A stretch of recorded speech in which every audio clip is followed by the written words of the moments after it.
Well, good morning, Year 10s, to this Saturday, this fine, hot, blue sky Saturday. We're going to be doing some completing the square.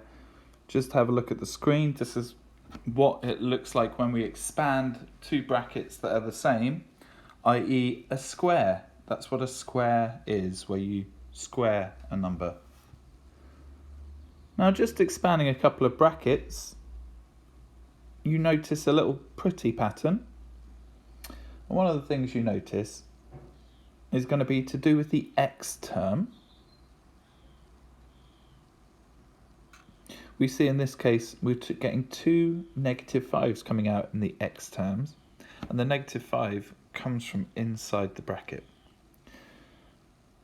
So there is a speedy way of doing this, and that is by doubling that second number in the bracket. The +2 doubles to make 4x.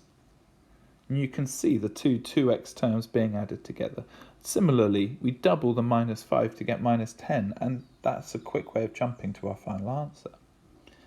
So completing the square is a way of reversing this. It's a way of doing something to the quadratic in its expanded form and creating a squared bracket from that. So these two examples are quite nice because you see or recognise that the term in the middle gives you that inside the bracket you should have +4. And if you run through in your mind, when you expand, that last term is going to be 4 times 4, or 4 squared, which is 16. So we can quite quickly turn these two expressions into squares. So the 12, we can divide that by 2 to get the 6 inside the bracket, leaving the negative there.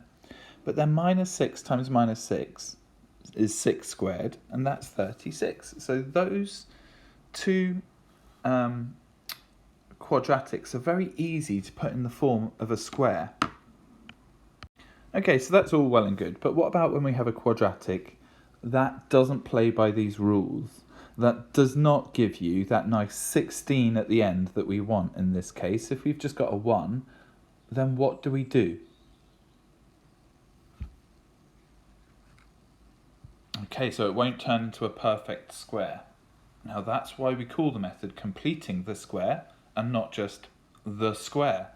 So we are going to start by forming the square using that 8x term and halving it to get 4. Now we don't have 16. So that red thing saying that these are equal is not true. What we're going to do is take away the 16 that expanding the bracket would give us and add on the extra 1 at the end. So the x squared plus 8x term is the exact same thing as the x plus 4 squared minus 16, and we just add 1 to each to make them equal. And now we gather together the terms outside the bracket, and this is why we call the technique completing the square, because we create a square, but then we have to make it equal to what we started with, so we complete it.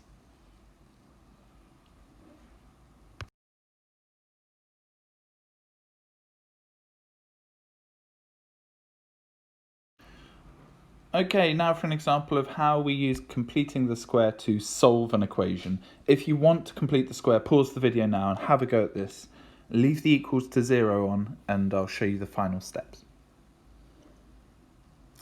Okay, so we always subtract the number inside the bracket squared. It doesn't matter if it's positive or negative, we're subtracting 5 squared, subtracting 25.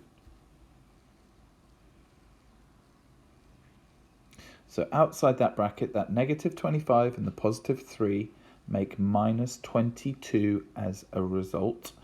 And we are going to make x the subject. We're solving this equation, remember. So we're moving the 22 across the equal sign, square rooting, remembering to add the plus or minus in front of the surd as we square root, and adding 5 to both sides.